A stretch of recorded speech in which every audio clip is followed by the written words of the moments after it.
Hello, everybody. Happy February. I know, you're like, are you kidding me?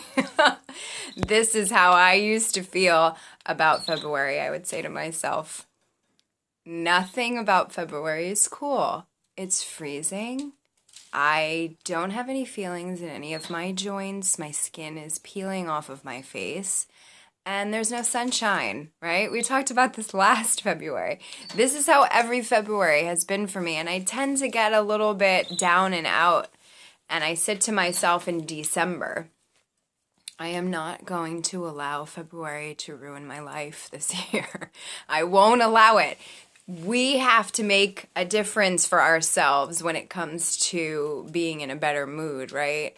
Yeah, there are things about our lives and the stuff we have to do and the things that occupy our time that we're not so thrilled with that make us a little bit down in the dumps sometimes, but we have the control. We have the control to get ourselves out of it. So I promised myself in December that I wasn't going to allow it to happen this year. And it hasn't. It really hasn't. I feel good. This is a good month. And I'll share with you a little bit of my experience so far because I'm sensing from some of my students that we're all kind of, we're in this slump. The holidays are over. We don't have a vacation for a while. Spring isn't quite here yet. So there's not a lot to look forward to in the immediate future, but we can change that ourselves, is my point with today's message. So I have been experiencing a new hobby in the last 6 to 8 months or so. And it's sort of changing my life, and it's making me a better teacher and a better musician in every way. And it's funny because it really doesn't have anything to do with music. I've been training for a half marathon, and I started running maybe last fall. I started running, and what I mean by that is the first time I tried to run, I went to the beach, to the boardwalk, and I ran for about 25 seconds. This is not an exaggeration. I ran for about 25 seconds, and I stopped and I said, I can't do this. I'll never do this, and this is just not for me. So after that one attempt, 25 seconds of, what I thought was running, I stopped and I gave up for a few weeks. And then I tried again. And then maybe I ran for 31 and a half seconds. And then I did the same thing. And I stopped, and it was this self-deprecating, you can't do this. You're not a runner. You just can't run. You can do yoga and you can cycle and you can do all this other stuff, but you can't run. Well, it's ridiculous. What do you mean I can't run? I'm fortunate to have the use of my legs, and I'm a healthy person. I can run. It's crazy talk that I can't run. Just like we talk ourselves out of other things. Oh, I can't paint, or I can't do something else that we have maybe always wanted to do, but for some reason other things weren't allowing us to do it. You can do whatever you want, okay? You can. And I am living proof of that because I wanted to try to run, and for whatever reason, I was giving up too soon. Nobody said it was going to be easy, but I gave up too soon. So then last winter, I didn't run. I didn't run the whole winter because it was cold and it was February and I'm freezing and I'm sad and I don't want to run. So that was the excuse, that it was winter and it was cold. And it's kind of funny because I love the outdoors. I love everything about the outdoors. I love the cold parts of it, the hot parts of it. Maybe the hot part not as much, but I love everything about being outside, but I made every excuse to not go out last winter. Well, this past fall, I committed to running, and I said, I'm going to run, and I'm going to do the best that I can. And then I started running, and then I started getting stronger and better and faster, and I'm certainly by no means a fast, experienced runner, but I can run. And the furthest I've ever run is 10 miles, which the first time I ran 10 miles, I literally felt like I climbed the highest mountain in the world. It was one of the best feelings I've ever felt in my life. But the reason that this is making me be a better musician and a better teacher because it's allowing me to relate to my students in a way that is separate from music. And sometimes that's really, really important because music is a part of my life all day, every day, and has been for over 20 years. Sometimes it's hard for me to separate myself from it, but running has allowed me to do that. When I go on a run, the first mile and a half, I'm dreading it. First mile and a half, I'm like, I just don't want to be doing this. I should stop. I should stop doing this. I just don't feel like it. I just don't really want to do this. I'm tired already. My foot hurts. My head hurts. I didn't drink enough water. I should have had a snack. And then we can sell ourselves any excuse to not do something that we think we really should be doing, that subconsciously we know is the best thing for us to be doing at that moment. Mile and a half every time. And now I've gotten into the groove of running enough to know that every run, the first mile and a half, I'm going to be convincing myself that I don't want to be doing this. After the mile and a half, it actually is enjoyable to the point where I want to do it all the time because I'm getting stronger, I'm getting better, and I feel good about it. It's cold, right? When it's snowing, there's another excuse.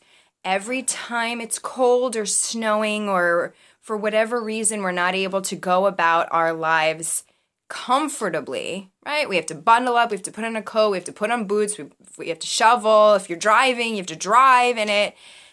There's always an excuse that exists in the world to not do something. Right now, it's because it's cold, right? In a few months, it'll be because it's 100 degrees, okay? In a few months after that, it'll be because it's school starting again. A few months after that, it'll be because it's the holiday season. There's always an excuse. Meaning, life just kind of tracks on, right? There's always something in our life that is going on. That's what life is. Life is stuff that's going on. And hopefully most of the stuff that's going on is stuff that you really like, and stuff that you enjoy doing. And some of that stuff is practicing a musical instrument. Okay, this is for students. This is for professionals. This is for friends. This is for people who are not musicians who can relate it to something else that you know that you really should be doing, but for whatever reason we find excuses to not do it. I don't believe in excuses. I don't think they're real. An excuse to me is a justification for why we haven't done something that we know we should be doing, right? Because we feel like we have to justify, well, I know I was supposed to practice my instrument, but I didn't because whatever reason. Sun was in my eye. There was a rock in my shoe. Whatever the reason is, right? It doesn't matter what the reason was. Yeah, there are times where life gets busy. You had a crazy week. You couldn't practice. Okay, yeah, that's life. But there's always going to be something. So, what's the reason we initially don't want to practice? Well, the first initial reason we don't want to practice is because we have to stop doing what we're doing right now, which may at the time seem cooler. Whatever it is. You guys know I don't have TV, so I don't know. Whatever you're watching, maybe you're spending time with a friend, maybe you're doing something, I don't know. But at that moment, that thing that you're doing seems cooler than practicing the instrument. What I want you to do is take my advice. When you're doing the thing that is at that moment cooler, and someone in your home or maybe your mind says to you, you really should be practicing your instrument. Did you practice today? How's your practicing going? Okay, when that voice, whoever it is, whether it's inside your head or it's coming from the other room, when that voice says to you, you should be practicing, I want you to get up and I want you to go over to wherever your instrument is, okay? And I want you to think of me and think of me running for a mile and a half. By the way, I'm already sweating. It doesn't matter if it's 27 degrees and I've only run 3/4 of a mile. I'm already sweating. That's just how I am. I get sweaty. And I'm running for not even a mile and a half and I'm already sweating. So I want you to picture me running in the freezing cold with a mask and a hat, but I'm sweating and saying to myself, grumbling to myself, I don't want to be doing this. Oh, I'm tired. It's too cold. It's too cold, but I'm sweating. I don't want to be doing this. I want you to think of me doing that. And you can laugh because it's funny. It's hilarious. Think of me and laugh. You can laugh at me. Running that first mile and a half and not wanting to be doing it at all. But then, after the mile and a half, I'm in a groove. Don't doubt I have my cool tunes pumping in my ears, and it's actually enjoyable. I'm enjoying my run. I'm feeling really strong. I'm feeling really good.